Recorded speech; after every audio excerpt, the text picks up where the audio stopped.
Magandang hapon po sa inyo. Nandito po kami sa isang site. Aming ginagawa ito.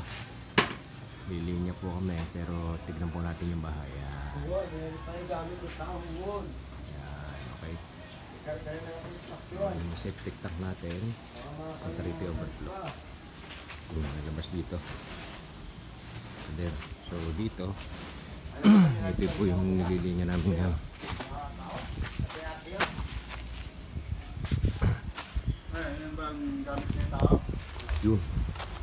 Yun, ito po.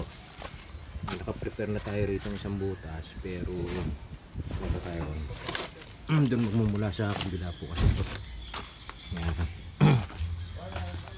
So ito po, meron pa tayo naka-prepare din dito ng isang butas in case magpadugtong dito somewhere dito, gripo.